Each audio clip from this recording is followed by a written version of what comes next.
Toda intenção que não se manifesta por meio de atos é uma intenção vã, e a palavra que a expressa é uma palavra ociosa. A vida é demonstrada pela ação e é também a ação que comprova e demonstra a vontade. É por isso que se disse nos livros simbólicos e sagrados que os homens serão julgados não por seus pensamentos e por suas ideias, mas sim por suas obras. Para ser, é necessário fazer. Vamos agora penetrar no grande e terrível tema das obras mágicas. Aqui não se trata de teorias e abstrações. Chegamos ao terreno dos fatos e vamos colocar na mão do adepto a varinha dos milagres, dizendo-lhe: não procedas somente segundo nossas palavras, age por ti mesmo. Trata-se aqui das obras de uma onipotência relativa e do meio de apoderar-se dos maiores segredos da natureza em benefício de uma vontade esclarecida e inflexível. A maior parte dos rituais mágicos conhecidos são ou mistificações ou enigmas. Vamos descerrar pela primeira vez, depois de tantos séculos, o véu do santuário oculto. Revelar a santidade dos mistérios é remediar sua profanação. Qual é a ideia que mantém nosso valor e nos faz enfrentar todos os perigos desta obra? A mais audaz, talvez, que tenha sido concebida e empreendida pelo espírito humano. As operações mágicas são o exercício de um poder natural, mas superior às forças ordinárias da natureza. São o resultado de uma ciência e de um costume que exaltam a vontade humana acima dos seus limites habituais. O sobrenatural nada mais é do que o natural extraordinário, ou o natural exaltado. Um milagre é um fenômeno que assombra as multidões pelo inesperado. O maravilhoso e o que maravilha são os efeitos que surpreendem aqueles que ignoram as causas que lhes atribuem, causas desproporcionais a tais resultados. Os milagres só existem para os ignorantes. Porém, como não há ciência absoluta entre os homens, o milagre pode, contudo, existir e existe para todos. Comecemos por afirmar que cremos em todos os milagres porque estamos convencidos e certos até por experiência própria de sua total probabilidade. Há aqueles que não explicamos, mas consideramos como explicáveis. Do mais ao menos e do menos ao mais. As consequências são identificantes, relativas e as proporções progressivamente rigorosas. Todavia, para fazer milagre é necessário colocar-se fora das condições comuns da humanidade. É preciso abstrair-se pela sabedoria ou exaltar-se pela loucura acima de todas as paixões. Destas, se separando ou se desligando com frênese ou por êxtase. Tal é a primeira e mais indispensável das preparações do operador. Assim, por uma lei providencial ou fatal, o mago somente pode exercer sua onipotência na razão inversa de seu interesse material. Quanto mais ouro produz o alquimista, mais se resigna às privações, mais estima a pobreza protetora dos segredos da grande obra. Só o adepto de coração, sem paixões, disporá por si só do amor e do ódio daqueles dos quais queira se servir como instrumentos para a realização de sua ciência. O mito do Gênesis é eternamente verdadeiro e Deus apenas deixa aproximar-se da árvore da ciência homens suficientemente abstinentes e fortes para não cobiçar seus frutos. Vós que buscai na magia o meio de satisfazer vossas paixões, renunciai a essa via funesta. Nela não encontrareis senão a loucura ou a morte. Era isso que antigamente se exprimia com o provérbio segundo o qual o diabo, cedo ou tarde, acaba torcendo o pescoço dos bruxos. O mago deve, portanto, ser impassível, sóbrio, casto, desinteressado, impenetrável e inacessível a toda espécie de preconceito ou de terror. Não deve ter defeitos corporais e submeter-se à prova de todas as contradições e aflições. A primeira e a mais importante de todas as obras mágicas é atingir essa rara superioridade.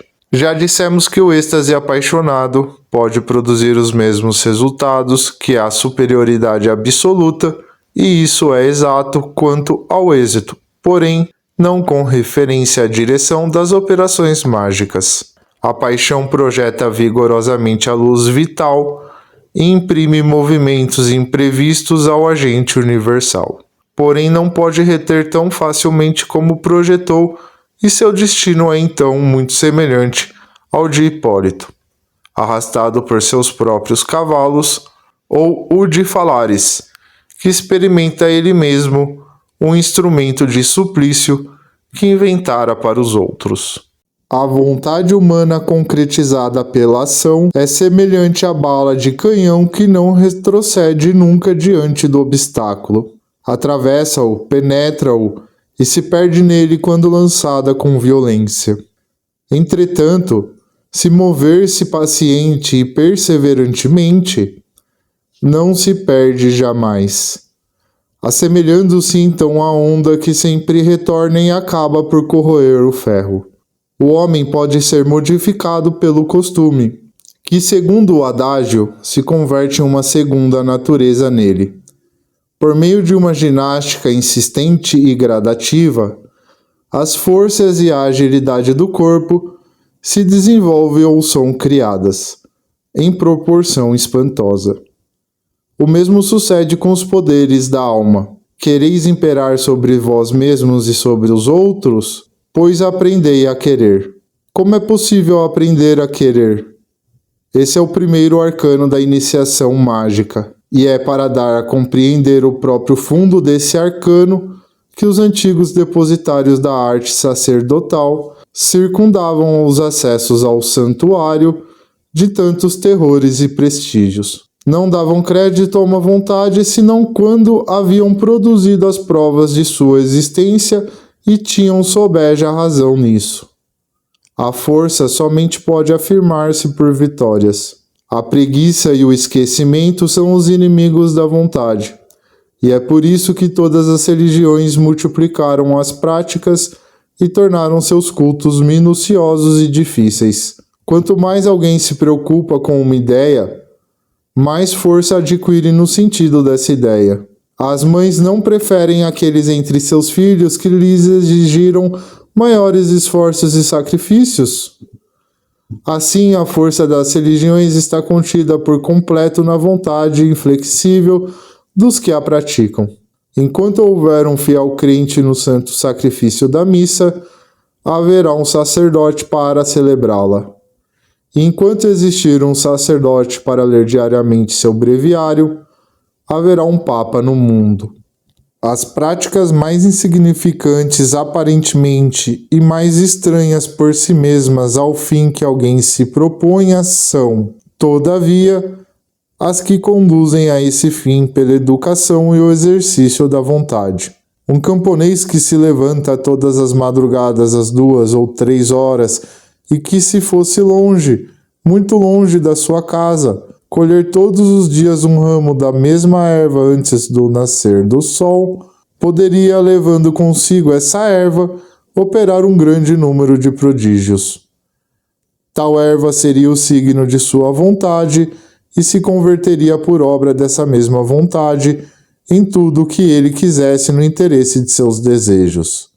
Para poder, é preciso crer que se pode, e essa fé deve imediatamente traduzir-se em atos. Quando uma criança diz, não posso, sua mãe lhe replica, experimenta. A fé nem mesmo experimenta, começa pela certeza de conduzir ao proposto e labora com calma, como se detivesse a onipotência às suas ordens e a eternidade diante de si. Vós que vos apresentais perante a ciência dos magos, que é que lhe pedis? Vós que vos apresentais perante a ciência dos magos, que é que lhe pedis? Atrevei-vos a formular vosso desejo, seja qual for. e depois procedei imediatamente à obra, e não cesseis de operar no mesmo sentido e para o mesmo fim. O que tivestes desejado se realizará, e já está principiado para vós e por vós. Sisto V, quando era pastor, dissera: quero ser papa. Vós sois um pedinte, e quereis fazer ouro. Pois mão à obra, e não parareis enquanto não o conseguires. Eu vos prometo em nome da ciência todos os tesouros de Flamel e de Raimundo Lúlio. Qual é a primeira coisa a fazer? Crer com toda a fé de que sois capaz e operar em seguida. Como operar? Levantai todos os dias muito cedo, e à mesma hora lavai-vos em qualquer estação, sempre em uma fonte antes do nascer do sol. Nunca usai roupa suja e lavai a vós mesmos. Se for necessário, praticai o exercício das privações voluntárias para melhor sofrer as involuntárias. Silenciai todo o desejo que não seja o da realização da grande obra.